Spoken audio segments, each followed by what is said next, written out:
Hi to all, welcome to my channel career infinity. This is Mahesh. ఈరోజు ఏంటంటే video AP EAP set 2025 కౌన్సిలింగ్కి ఏ documents అయితే కావాలి, important documents ఏంటి అనేది నేను ఈ వీడియోలో చెప్పబోతున్నాను. మన ఛానల్ని అయితే సబ్స్క్రైబ్ చేయండి, ఇలాంటి యూజ్ఫుల్ ఇన్ఫర్మేషన్ మిస్ అవ్వద్దు అంటే. అలాగే మన వీడియోని అయితే ఒకసారి లైక్ చేయండి. అలాగే ఎవరైతే 2025లో కౌన్సిలింగ్కి అటెండ్ అవ్వాలనుకుంటున్నారో మీ ఫ్రెండ్స్ కానివ్వండి, ఫ్యామిలీ మెంబర్స్లో ఎవరైనా కూడా వాళ్ళకైతే ఈ వీడియోని వెంటనే అయితే షేర్ చేయండి.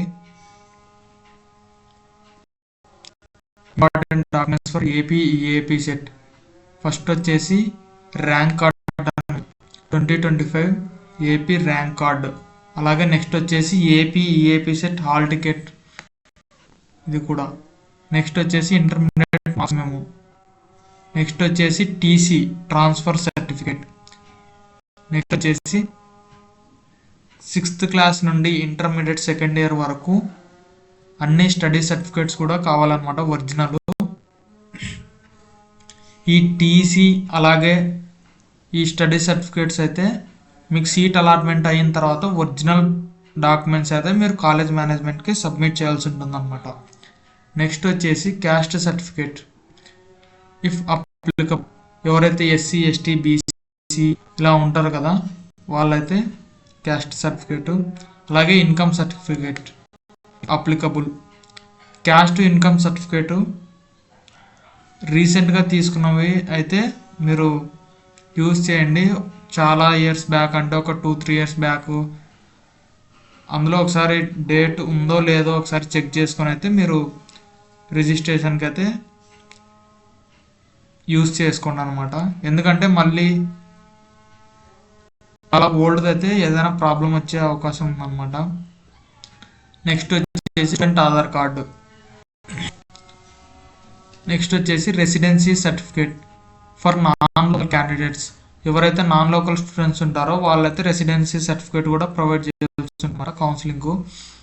నెక్స్ట్ వచ్చేసి proof of date of birth లేదా SSC marks memo, 10th class marks memo కూడా అవసరం అన్నమాట కౌన్సిలింగ్ చేసుకోవడానికి.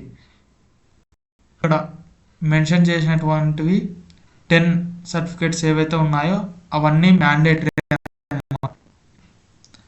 రెగ్యులర్ స్టూడెంట్స్కైనా లేకపోతే డ్రాప్ అవుట్ స్టూడెంట్స్ ఎవరైతే లాంగ్ టర్మ్ చేస్తుంటారో ఇవన్నీ అందరూ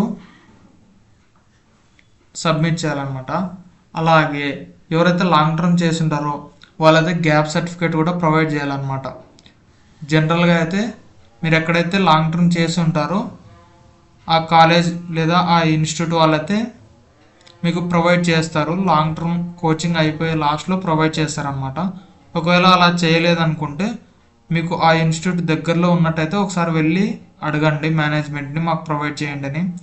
ఒకవేళ మేము చేయలేము అన్నట్టయితే మీరే ఒక సర్టిఫికేట్ ప్రింట్అవుట్ తీసుకొని డీటెయిల్స్ అన్నీ ఫిల్ చేసి ఎవరైనా గెజిటెడ్ ఆఫీసర్స్ లైక్ డాక్టర్స్ ఇలాంటి వాళ్ళతో మీరు అయితే సైన్ చేయించుకోవచ్చు అనమాట.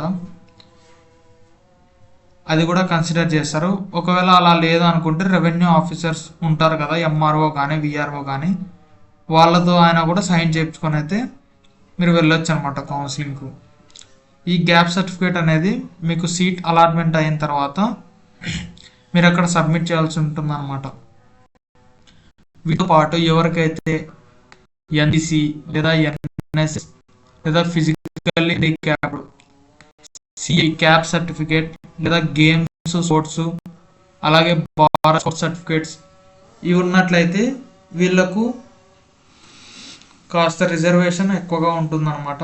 అంటే నార్మల్గా ఉన్న వాళ్ళకు, ఈ సర్టిఫికేట్స్ ఉన్న వాళ్ళకు మీకు సేమ్ మార్క్స్, ఒకవేళ సేమ్ ర్యాంక్ అయితే రాదులేండి, సేమ్ మార్క్స్ ఉన్నట్టయితే ఈ సర్టిఫికేట్స్ ఎవరికైతే ఉంటాయో వీళ్ళకు ప్రయారిటీ కాస్త ఎక్కువ ఉంటుందన్నమాట. కాబట్టి ఇవి కూడా మీకైతే చెక్ చేస్తారనమాట అక్కడికి వెళ్ళి.